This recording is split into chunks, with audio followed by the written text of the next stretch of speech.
بنتي. تفضل أستاذة.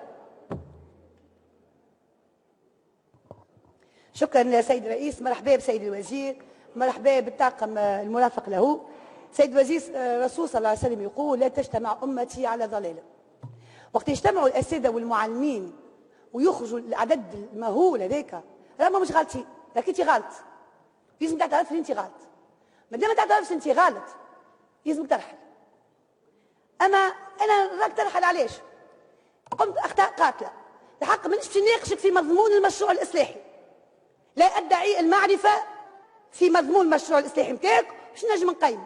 اما اللي هو متاكد منه وثابت منه انك سيادتك عمل فتنه بين المعلمين والاساتذه والتلامذه، سيادتك قلبت التلامذه على الاساتذه والاساتذه على التلامذه، سيادتك هنت الاستاذ هبطت من قيمته، سيادتك وليت عندنا معناتها اعتداءات بالعنف داخل المدارس بين الاستاذ والتلميذ والتلميذ والاستاذ اللي ما عشناهاش قبل. هذه خطا بالنسبه لنا قاتل، خاطر مهما كان المشروع الاصلاحي نتاعك باش تعمله مش باش ينجح، مهما كانت النجاعه والعبقريه تاع المشروع نتاع سيادتكم، فرضا هو عبقري ماهوش باش ينجح، ما وفرتوش ارضيه النجاح. هذه الخطا بالنسبه لنا قاتل، ويطلب من سيادتك انك لا فقط تطلب السماح لانك دخلت غوله في المنظومه التربويه نتاعنا، ما ايضا ترحل وماهوش عيب.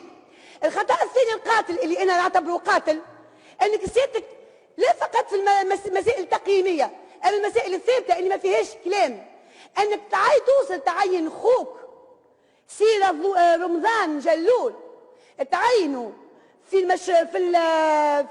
المشروع المدرسه الرقميه، تكلفوا بالاشراف على مشروع المدرسه الرقميه، تعين خوك بالمراكنه ومكتبه موجود.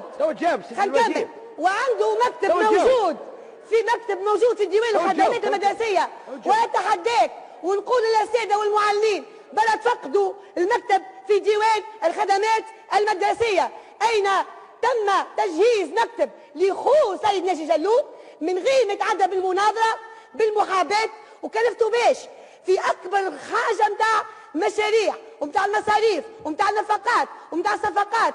يعني سيادتك قاعده تهندس فاش ما نعرفش، اما نعرفوا على الاقل انه عين معاه مجموعه نتاع اساتذه في الاعلاميه ولاهين بالصفحات تاع سيادتك ولاهين يصوروا في الاساتذه والمعلمين، وتصور تو يتندوا بهم، واللي حفظتهم البارح كي جيت حتى كمعلم طلعت معلم ماكش ناجح لانك ما عرفتش تقري المجموعه نتاعك كيفاش يعاونوك خاطر غرقوك.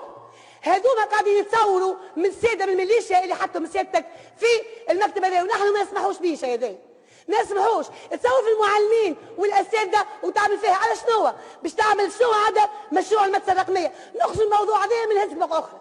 قد ما مهتم بالمشروع المدرسه الرقميه وبالحضاره وبالتقدم، كلمتك 1000 مره، وكلمت قبل ما نوصلك لسيادتك كوزير، كلمت المشرفين اللوطه، ابدا من مدير الشؤون المدرسيه والوالي. علاش؟